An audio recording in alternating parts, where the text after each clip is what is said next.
जन्माद्यस्य यतोऽन्वयादितरतश्चार्थेष्वभिज्ञः स्वराट् तेने ब्रह्महृदाय आदिकवये मुह्यन्ति यत्सूरयः तेजो वारिमृदां यथा विनिमयो यत्र त्रिसर्गो मृषा धाम्ना स्वेन सदा निरस्तकुहकं सत्यं परं धीमहि सत्यं परम धीमहि।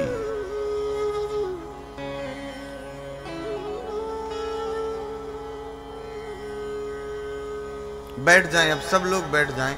बेहतर होगा कि ऐसे सब लोग सामने बैठते तो यदि हो सके। बोलो जय श्री कृष्ण। सत्यं परम धीमहि। वेदव्यास जी ने पहला श्लोक लिखा।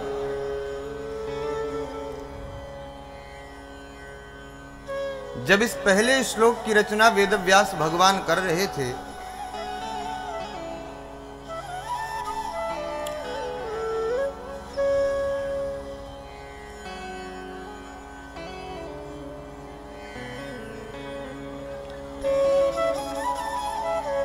जिन्हें जहां बैठना हो जल्दी करें, शीघ्रता से बैठ जाना।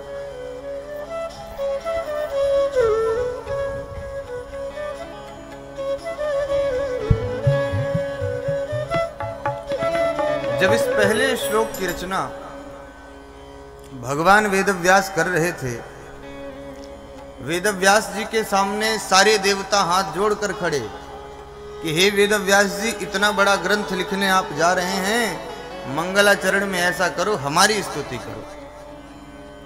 दुनिया का कोई ऐसा ग्रंथ नहीं होगा जिसके मंगलाचरण में किसी न किसी देवी या देवता का नाम लिया न गया हो, चाहे जो ग्रंथ हो। श्रीमद् भागवत एकमात्र ऐसा ग्रंथ है जिसमें किसी भी देवी देवता का नाम पहले श्लोक में मंगलाचरण में नहीं लिया गया। सत्यम परम धीमहि, परम सत्य भगवान का बंधन किया गया। लोगों ने पूछा कि भैया आप इसमें लिखने किसकी बात जा रहे हैं? गोस्वामी जी जब मानस जी लिख रहे थे तो उनसे पूछा गया कि आप इसमें किसकी बात कहेंगे?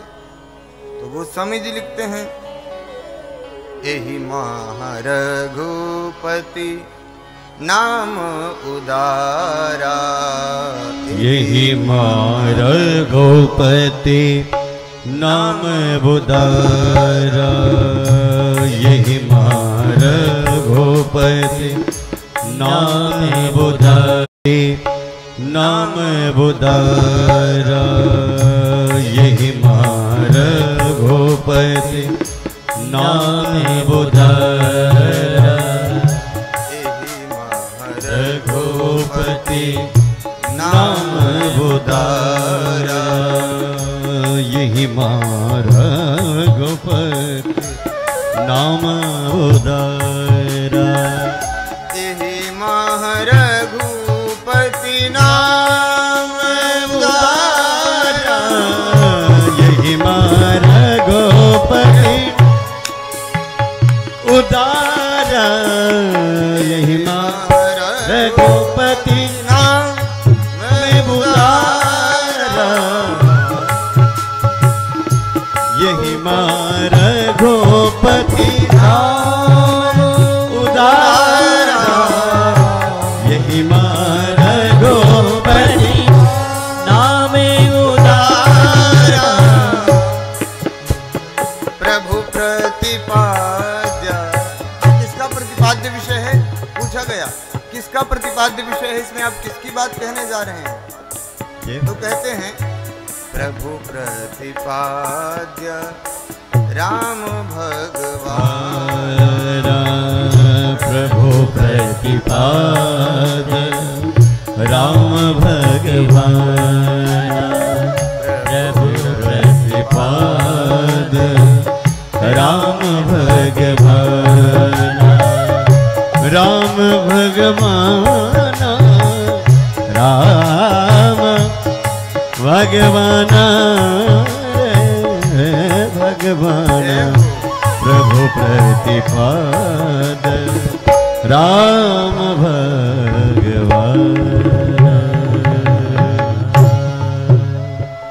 एहिमह रघुपति नाम उदारा, अति पावन पुराण श्रुति सारा। और यही मह आदि मध्य अवसाना, प्रभु प्रतिपाद्य राम भगवाना।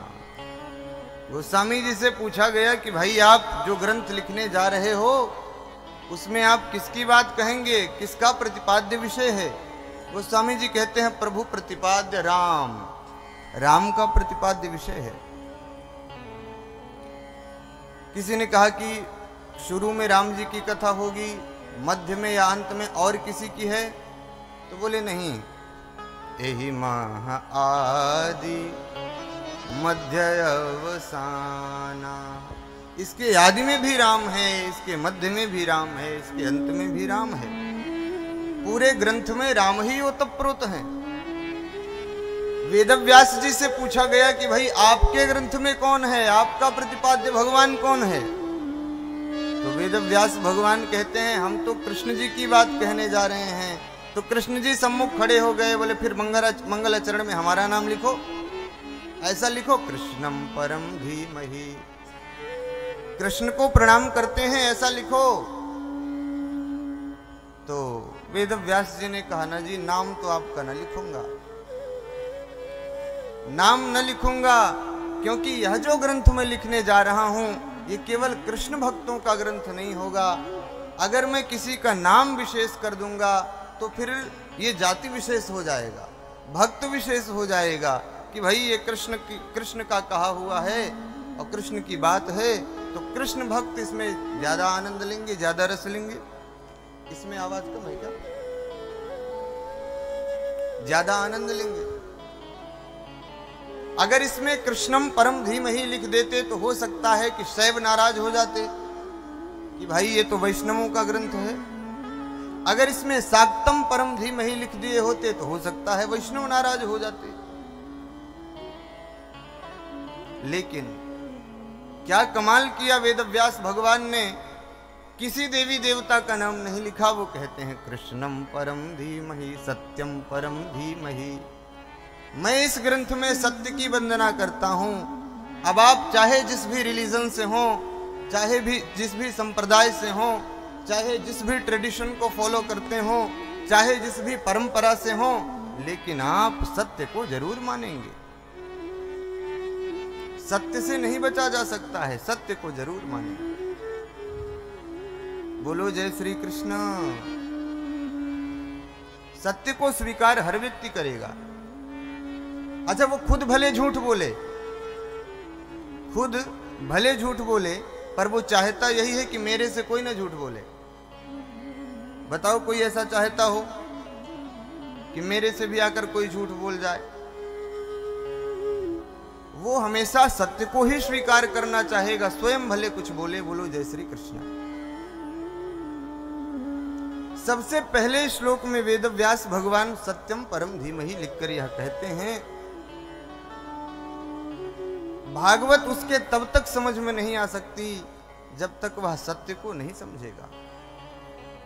सबसे पहले सत्य को समझना है, सत्य को समझना है। सत्य क्या है? सत्यम परम धीमहि। हम उन परम सत्य भगवान की वंदना करते हैं, उन परम सत्य भगवान की। हम कृष्ण की वंदना नहीं करते, हम राम की वंदना नहीं करते, हम शिव की वंदना नहीं करते, हम सत्य की वंदना करते हैं। अब जिस भगवान को आप सत्य मानते हो उसी की वंदना है, ये जान लो। अगर आप गुरु जी को महान भगवान मानते हो तो ये गुरु की भी वंदना है। अगर आप कृष्ण को भगवान मानते हो तो ये कृष्ण की वंदना है। अगर आप राम को सत्य मानते हो तो ये राम की वंदना है। सत्यम परम धीमहि कह देने से सारे देवताओं की वंदना हो गई। बोलो जय श्री कृष्णा। सत्यम परम धीमहि। एक माता जी 80 वर्ष की थी और वो एक शीशे वाले के पास गई, एक मिरर की दुकान में, और उससे बोला कि तू सबसे एंटीक पीस दिखा जो तेरे पास हो शीशे का। उसने निकाल के दिखाया और उस माता ने जब उसमें अपना थोबड़ा देखा तो उसको बड़ा बुरा लगा। वो वहां ढूंढ ढूंढ के सैकड़ों शीशे देख देख कर रख दी, उसको कोई शीशा पसंद ही नहीं आता था। उस दुकान वाले ने पूछा, मैया तो चाहिए क्या? तू वो बता, मैं तुझे वही दिखाऊं। अभी तू सैकड़ों शीशे निकाल कर फेंक चुकी है, तुझे एक न पसंद आया। उस माता ने कहा कि आज से 40 साल पहले मैं तेरी दुकान में आई थी और उस समय मैंने एक शीशे में अपना चेहरा देखा था, मेरा चेहरा बहुत सुंदर दिख रहा था, और वही शीशा तू दिखा जिसमें मेरा चेहरा सुंदर दिख रहा था। उस दुकान वाले ने कहा, मैया शीशा तो वही है, तेरा चेहरा बदल गया है। शीशा वही है, तब तू युवा रही होगी, आज 40 साल बाद तू वृद्ध होकर आई है, तेरा चेहरा बदल गया है। वो मानने को तैयार नहीं, सत्य को स्वीकार करने को तैयार नहीं। बोले ना, तू तो वही चेहरा दिखा मेरा। बोलो जय श्री कृष्ण।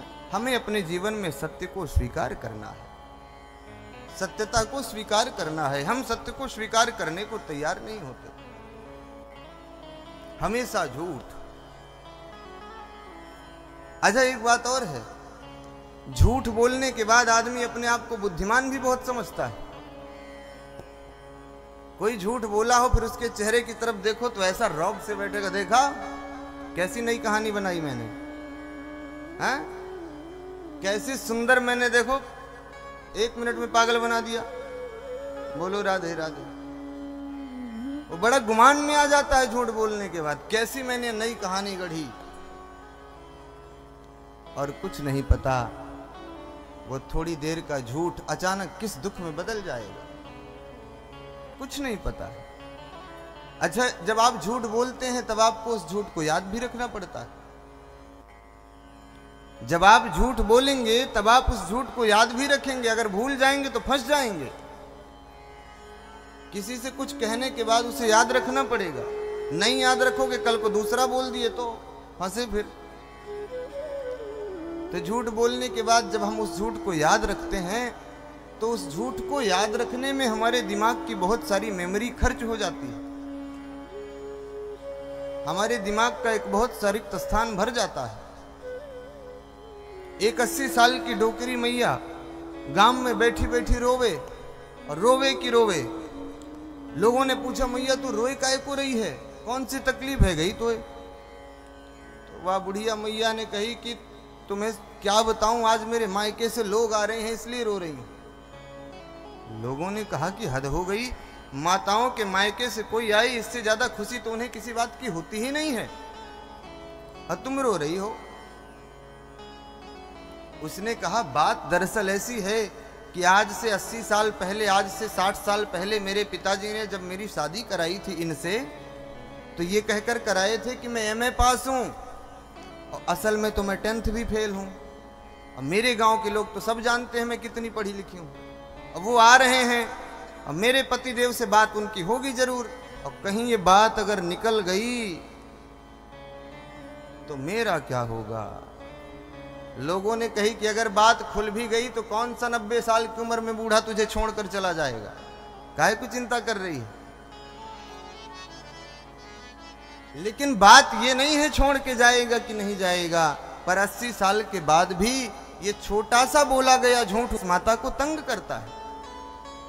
उसे उस झूठ को याद रखना पड़ता है, उसे उस झूठ को छुपाने का प्रयास करना पड़ता है, उसे तरकीबें सोचनी पड़ती है, उसे दिमाग लगाना पड़ता है। पर आदमी बोलेगा झूठ ही, सत्य नहीं बोल सकता। अच्छा, झूठा आदमी आज के दुनिया में ना, झूठ सबको तैयार है,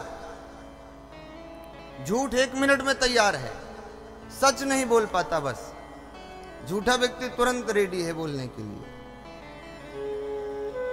अब कह दो कि सच बोल लो जरा सा, तो ये ना हो पाएगा, महाराज देखो ऐसा मत करवाओ। बोलो राधे राधे। एक समय युधिष्ठिर से कहा गया कि युधिष्ठिर कल सुबह तुमको झूठ बोलना है। एक जमाना वो था, युधिष्ठिर से स्वयं भगवान कह रहे हैं कि युधिष्ठिर कल तो तुझे एक झूठ बोलना है। युधिष्ठिर साफ मना कर दिया भगवान को, साधारण व्यक्ति को नहीं, स्वयं श्री कृष्ण को युधिष्ठिर ने मना किया कि केशव मैं तुम्हारे करने में कहने में सब कर दूंगा, बस झूठ नहीं बुलवाओ मेरे से। मैं झूठ नहीं बोल सकता हूं। भगवान रात भर पसीने पसीने हो गए एक झूठ बुलवाने के लिए।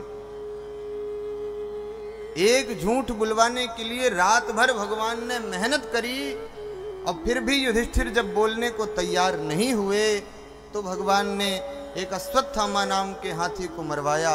बोला अब तो कह देना कि अश्वत्थामा मारा गया। युधिष्ठिर ने कहा हाँ कह दूंगा, लेकिन कहते कहते भी सत्यता निकली उसके मुख से। उसने कह दिया अश्वत्थामा मारा तो गया, लेकिन नरो व कुंजरो व ये नहीं जानता। एक झूठ के लिए स्वयं भगवान पसीज गए, पर वो झूठ नहीं बोला। आज किसी आदमी से कह दो कि भैया तुझे कल सच बोलना है, रात भर उसे नींद नहीं आएगी। सोचेगा कल सच कैसे बोल सकता हूं, मैं तो रात दिन झूठ बोला हूं, झूठ ही मुझे आता है, मैं सच कैसे बोल पाऊंगा। बोलो राधे राधे। मैं सच तो बोल ही नहीं सकता हूं। जीवन में सबसे पहले सत्यता होनी चाहिए। सत्यम परम धीमहि, धर्म न दूसर सत्य समाना। सत्य के समान कोई धर्म नहीं है। धर्म न दूसर सत्य समाना, धर्म न दूसर सत्य समाना, धर्म न दूसर सत्य समाना। जय हो।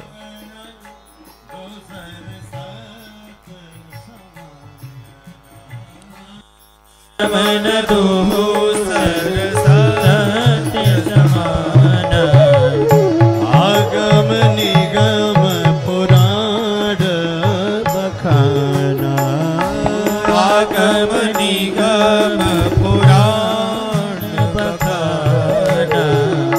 धर्म न दूसर सत्य समाना, धर्म न दूसर समाना,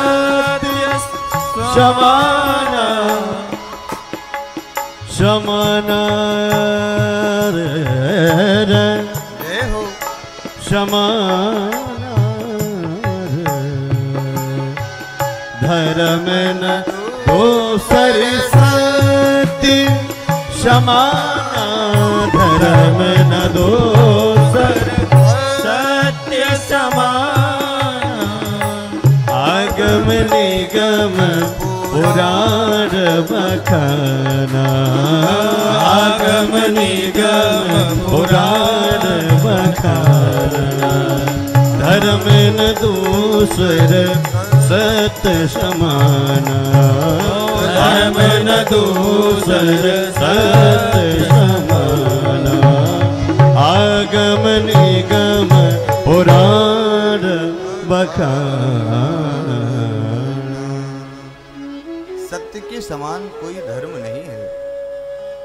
अभी तक धर्म की शुरुआत नहीं हुई, चाहे हजारों कथा सुन लेना, लाखों कीर्तन कर लेना, पर यदि वह कथा सत्यता पूर्वक नहीं सुनते हो तो, सत्यता पूर्वक सुनने का मतलब है समर्पण पूर्वक नहीं सुनते हो तो, ध्यान पूर्वक नहीं सुनते हो तो, सच्चे मन से नहीं सुनते हो तो वह कथा प्रभावी नहीं है। सत्यम परम धीमहि, धी कहते हैं बुद्धि को। उन परम सत्य भगवान में हमारी बुद्धि लय हो जाए, उन परम सत्य भगवान में हमारी बुद्धि मिल जाए, हमारी बुद्धि उनमें घुल जाए, उनमें संमिश्रित हो जाए, और ऐसे मिल जाए कि फिर दुनिया की कोई ताकत हमको उनसे अलग न कर सके। जैसे गंगा जी गौमुख से प्रकट होती हैं और कलकल बहती हुई हरिद्वार में हर की पौड़ी को पार करते हुए, प्रयागराज में संगम को प्राप्त करते हुए, और कोलकाता में जाकर गंगा सागर में गंगा जी लय हो जाती हैं। जब गंगा गंगा सागर में मिलती हैं तो अपने स्वरूप को खो देती हैं। उनका स्वरूप है बहना, लेकिन वो जब गंगा सागर से मिलती हैं तो अपने बहते हुए स्वरूप को छोड़कर अथाह समुद्र बन जाते। गंगा का स्वभाव है मीठे रहना, लेकिन जब वो सागर से मिलती हैं तो वो खारी हो जाती है। क्या कोई ऐसा माध्यम है जो गंगा को गंगा सागर से अलग कर दे? नहीं, वो मिल गई, वो घुल गई। अब दुनिया की कोई शक्ति उनको अलग नहीं कर सकता। इसी तरह हमारी बुद्धि जब भगवान में ऐसे मिल जाए कि फिर दुनिया की कोई शक्ति उसे अलग न कर सके। सत्यम परम धीमहि, वो परम सत्य भगवान हमारी बुद्धि में आ जाए, हमारी बुद्धि में बैठ जाए। किसी ने पूछा कि क्या आपकी बुद्धि, आपका मन क्या इतना पवित्र है कि यदि वह परम सत्य भगवान आए तो आपकी बुद्धि में बैठ सके? क्या आपका मन उन परम सत्य भगवान को बिठाने के योग्य भी है? उसमें तो कूड़ा करकट भर रखा है। दुनिया की सारी गंदगी हमारे मन में ही भरी हुई है। भाई, अगर आप किसी को बुलाते हैं तो उसके पोजीशन के हिसाब से उसका अकोमोडेशन करना पड़ेगा, उसकी व्यवस्था करनी पड़ेगी। आप भगवान को बुला रहे हो तो क्या आपका हृदय, आपका मन इतना पवित्र है कि भगवान को बिठाया जा सके?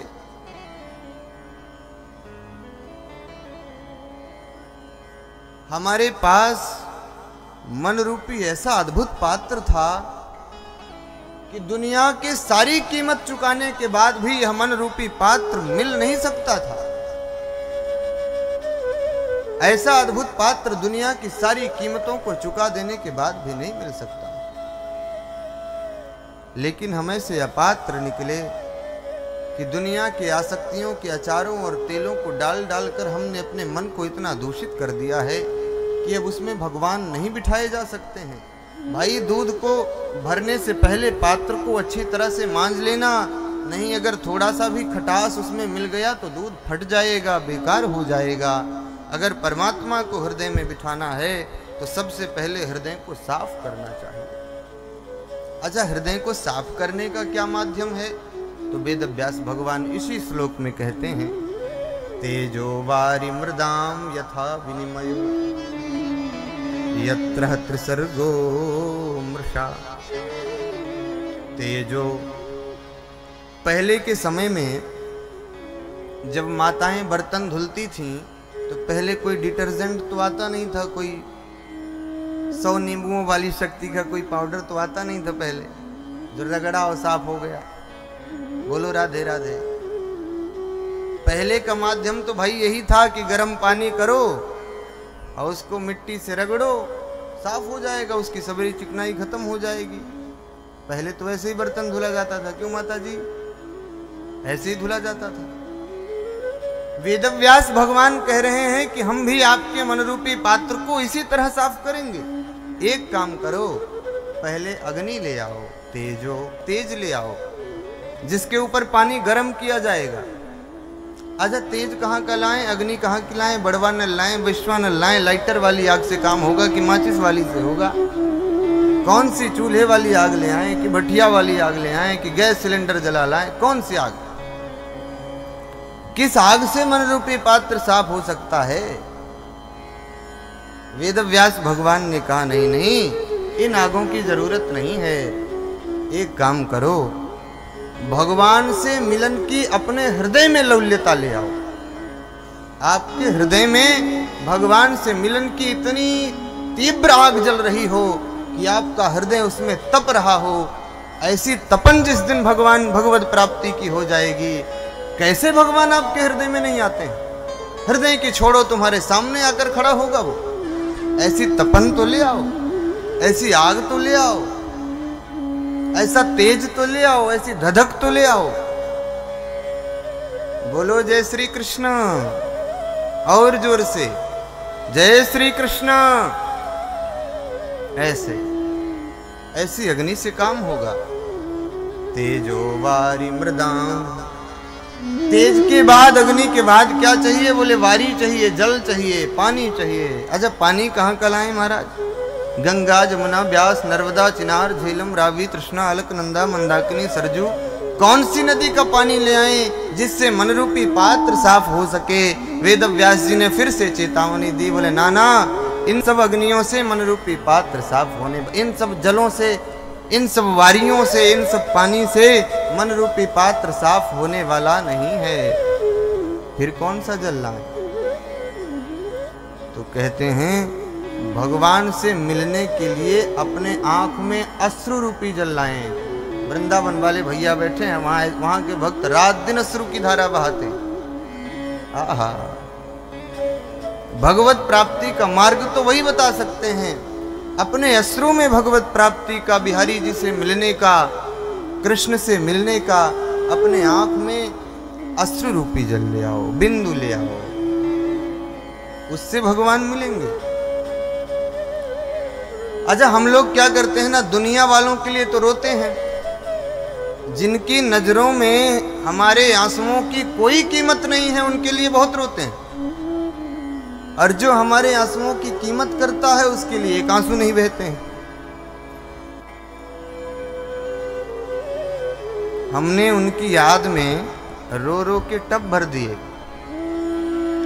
हमने उनकी याद में रो रो के टब भर दिए, और वो इतने, उनकी याद में रो रो के टब भर दिए, और वो इतने बेदर्द निकले कि नहा के चल दिए।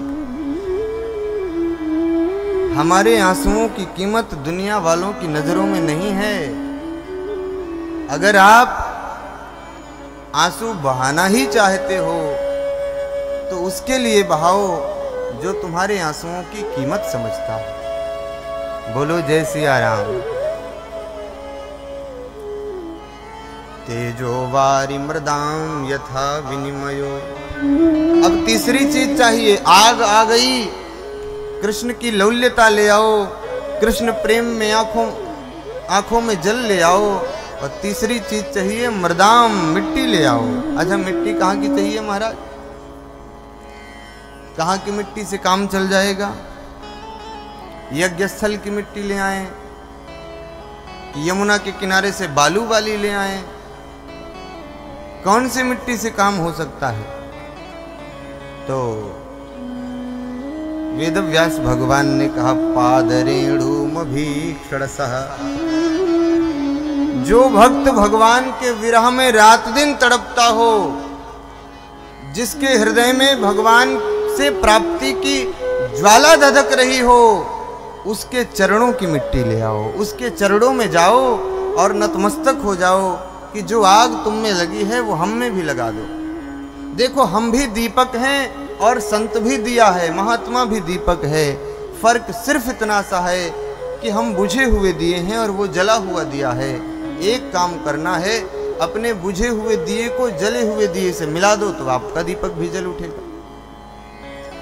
संत चरणों में जाकर के उनकी मिट्टी, उनकी रज को आप अपने माथे में धारण करो, उनके चरणों में लुंठित हो जाओ। भगवत प्राप्ति का सबसे सरल मार्ग है। बोलो जय श्री कृष्ण। सत्यम परम धीमहि। जब ये तीन चीज होगी, आपके हृदय में भगवान से मिलने की तड़प हो, जब तक वो न मिल जाए तब तक आपके आंखों में उसके प्रतीक्षा के अश्रु हों और संतों की सन्निधि हो, ये तीन चीज जिसके जीवन में हैं, ये तीन चीज जिसके जीवन में हैं, वास्तव में सहज भगवत प्राप्ति उसी को मिल सकती है।